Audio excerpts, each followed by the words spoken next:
நமச்சிவாய. சுந்தரகாண்டத்தின் தொடர்ச்சியை காண்போமா? அப்போது ஏன் இது அசோகவனத்துக்கு வந்தது இந்த விலங்கு? ராவணன் தன் எதிரே இருந்த ஹனுமனை நேரடியாக கேட்காமல் பிரகஸ்தனிடம் கேட்கிறான். இது அழித்ததன் நோக்கம் என்ன? வேற்றார் யாருமே எட்ட முடியாத லங்காபுரிக்குள் எதற்காக இது நுழைந்து வந்திருக்கிறது? இப்பொல்லாத பிராணி கொலை தொழிலில் ஏன் ஈடுபட்டிருக்கிறது என்று கேட்கலானா.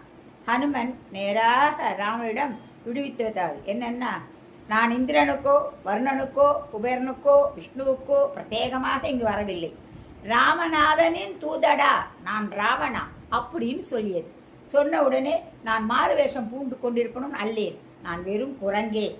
அசோகவனத்தை நான் அழித்தது வாஸ்தவம். அரசனை நேரில் சந்திப்பதற்காக ஒரு வாய்ப்பு கிடைக்கும் என்ற நோக்கத்துடனே அச்செயலை செய்தேன். ஆனால் போர் வீரர்கள் என்னை பிடித்து கொண்டு வரவில்லை. என்னை கொலை செய்வதற்கு முயன்றார்கள். பாதுகாப்பின் பொருட்டு நான் அவர்களெல்லாம் அடித்தேன்.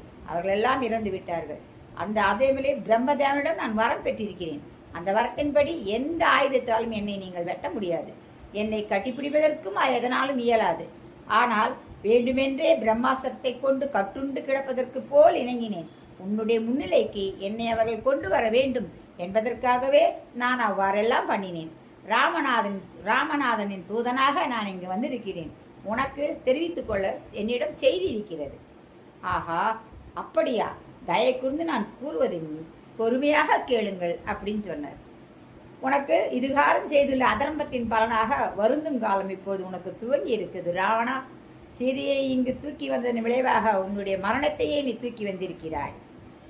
பக்தி பூர்வமாக நீ அவனை ராமனிடம் ஒப்படைத்தால் நீ காப்பாற்றப்படுவாய். ஆனால் அவள் இங்கு உன் நாட்டிலேயே வருந்து கொண்டு கிடக்கும்படி செய்ததின் வாயிலாக உனக்கும் உன் நாட்டு மக்களுக்கும் விளக்க முடியாத பேரத்தை நீ வரவழைத்திருக்கிறாய். ராமனுடைய திறமையை நீ சரியாக அறிந்து கொண்டவன் அல்லன். அது மிக அல்பமானதென்று நீ மதிப்பு போட்டிருக்கிறாய். உன்னுடைய ஜனஸ்தானம் முழுவதையும் தன்னன் தனியாக இருந்து கொண்டு அவன் நகர்ந்து தள்ளிவிட்டான். இவ்வாறெல்லாம் கூறினார். சுக்கிரனுடைய மனைவியை முறை தவறி அபகரித்து கொண்டதற்காக தண்டனையாக ஒரே பானத்தை தொடுத்து ராமன் அந்த வாலியை மறுலோகத்துக்கு அனுப்பிவிட்டான். அந்த வாலியை பற்றி எண்ணினால் நீ நடுநடுங்குவாயோ? அந்த வாலியின் கதி இது அப்படின்னு சொல்லார். இப்போது ஹனுமன் ராமனுடைய கண்களை கூர்ந்து கவனித்தான். உள்ளத்தினில் நடுக்கம் அவனை வாட்டிக் கொண்டிருப்பதை ஹனுமன் கண்டு கொண்டான்.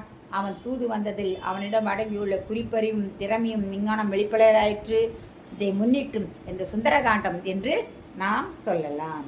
கிஷ்கிந்தாபுரிக்கு அரசனாக சுக்ரீவனை ராமன் நியமித்திருக்கிறான். அந்த சுக்ரீவன் நண்பன் என்ற முறையில் நான் உனக்கு என் மூலம் செய்தியே ராமநாதன் அனுப்பியிருக்கிறார் என்று கூறுகிறார். நாளை மீண்டும்